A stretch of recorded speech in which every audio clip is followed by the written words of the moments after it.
Who and or what is the greatest challenge to be overcome for this reality to be achieved?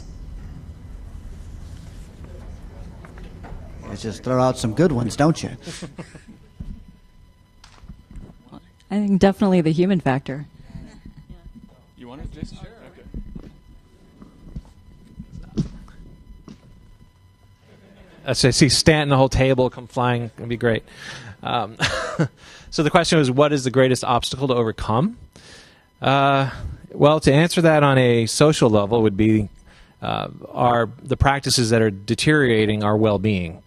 And that's a vague answer because it covers a lot of ground, from the environmental aspects to the social stressors, the biosocial stressors. You have the pollution inputs, the stress on your physiology. You also have the mental input, the stress on your mental states, say through debt, or from working in a structure where it's very basically like a private little dictatorship when you go to work and you punch in your time card.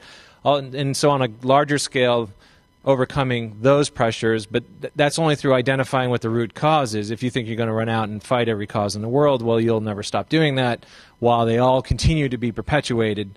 And so identifying the root cause and then overcoming those on a social scale. But then on a personal level, your greatest obstacle is you, in a way, because it depends on how you see this information. If the person who asked that question actually identifies with this train of thought that we've put forth today, then you're on your way to actually changing and updating your social value within the landscape around you.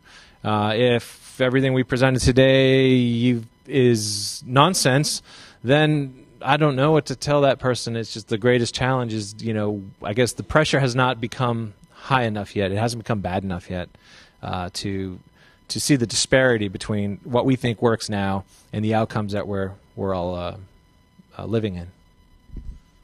Yeah, excellent points. And just to stem off of that, it's all about realizing your own power. Realizing.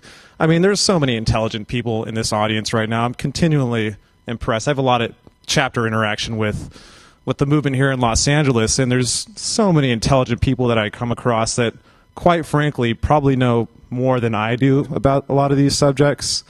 And it's just about stepping into your own power and stepping into your own, doing something with that intelligence and channeling it and realizing, yeah, you can do public activism. I was never an activist before any of this stuff, but it's just, and I'm not totally comfortable doing this stuff yet.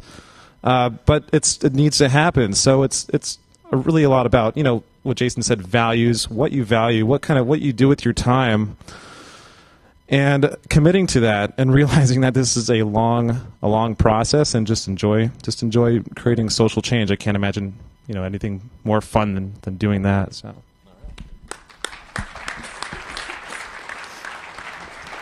And I'll touch on what Jason said a bit. I think sometimes a lot of people, even who do empathize with this direction, get discouraged because they witness a lot of apathy from other people. So, I mean, some people get very offended and argumentative and things like that, but I almost feel like it's worse if you just get no reaction at all, like, oh, sounds cool, whatever.